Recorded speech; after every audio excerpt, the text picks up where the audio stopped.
আমার নবী এতিম নবী, উম্মতের দরদি নবী, কুল কায়নাতের নবী, যার ভালোবাসায় আমার আল্লাহ এত কিছু করেছেন, সেই আল্লাহর নবী। এর মুখের দিকে তাকাই, ওর মুখের দিকে তাকাই, তারা সবাই বাবার কোলে উঠে ময়দান চাললো। আমার বাবা খো, আমার বাবা খো। দৌড়াইয়া নবী মায়ের কাছে গেছে। মা, মা, চোখের পানি গুলো নবীজির ঝরতেছে, শিশু নবীর চোখের পানিতে জামা ভিজতেছে।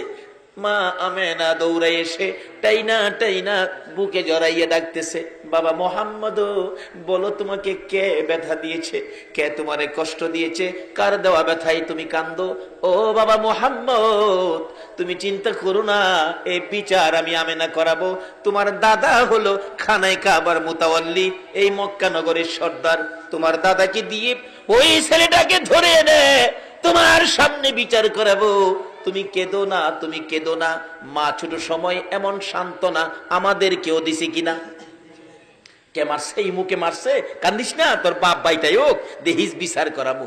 আমার নবীর মায়া মেনা বলেন, বাবা মোহাম্মদ, তুমি কেঁদো না, তোমার দাদা বাড়িতে আসলে কে তোমার কান্দাইছে, আমি বিচার করাবো।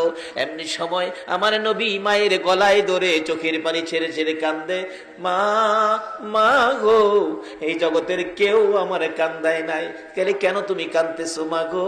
আমার বয়সের ছেলেরা বাবার কোলে উঠলো, বাবা আদর করে দুই গালে চুমাইলো, পকেট থেকে খেজুর খুরমা দিল। আমি সকলের দিকে তাকাইলাম, কিন্তু সবাই বাবার কোলে গেল গো। আমার বাবা কই, আমার বাবা কই? আমার একবার কুলে নিল না। আমার আল্লাহ বলেন, বন্ধু কেঁদো না গো, এতিম বানাইয়া পাঠাইছি, তারপরেও তোমারে দেখবো এতিম বলে উনি। দুনিয়ার মানুষ তোমারে ভালোবাসে, এতিম করে পাঠাইলাম, তারপরেও এতিম বলে যদি তোমাকে দুনিয়ার কেউ ভালোবাসে গো, আমি আল্লাহ কথা দিলাম, এই ভালোবাসার বিনিময় আমি আল্লাহ তাদের জীবনের গুনাহগুলো মাফ করে দিব। এই দেশ ছাড়তে হবে বাবারা ভাইয়েরা। আসুন, কিছুদিনের জন্য দুনিয়ায় আছি, কবে জানি কার মৌতের চিঠি আসে। এখন তো হঠাৎ আসে, হঠাৎ একটা শব্দ এখন সারা দেশে আছে, সেই শব্দটা জানি হঠাৎ মরলে কি কয়, কি কয়, কি কয়? স্ট্রোক করছে, স্ট্রোক। মুরব্বী বাবার আছেন, আপনাদের আমলে স্ট্রোক ছিল? এখন স্ট্রোকের কারণ কি? বাটফারি বেশি, সিটারি বেশি। এই বাটফারি আর সিটারিয়ে বাতাস দূষিত হয়ে গেছে।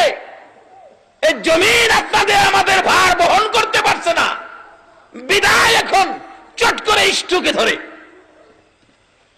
বাতাস নষ্ট, দূষিত হয়ে গেছে, জমিন আমাদের এই পাপ বহন করতে পারছে না, বিদায় স্ট্রোক। দেখবেন বেশিরভাগ স্ট্রোক আমরা দেশে বেশি। উন্নতশীল দেশগুলোতে যায় দেখেন, তাদের মধ্যে স্ট্রোক নাই, খুব কম। তার কারণ কি? তারা বিজাতি, তাদের কোনো ধর্ম নাই, কিন্তু তাদের একটা ধর্ম যেটা মুসলমানদের ছিল। তাদের জীবনে কেউ মিথ্যা কথা। ইংরেজ দেশে যায় দেখেন, তারা মিথ্যা কি জিনিস তারা জানে না, মিথ্যা বলতে পারে না।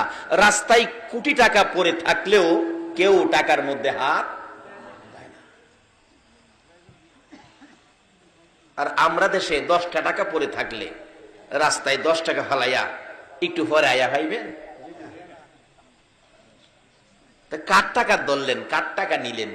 রাসূল হাদিস শরীফে বলেছে, এক নলা খাবার যদি কারো পেটে হারামের থাকে 40 দিন পর্যন্ত একটা সেজদাও কবুল হবে না।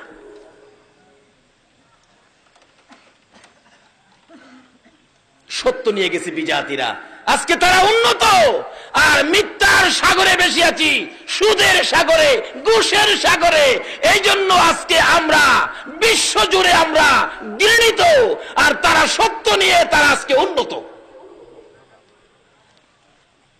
আসুন, আমাদের একটাই সম্পদ, আমরা মুসলমান, আমরা ইসলাম ধর্ম গ্রহণ করেছি।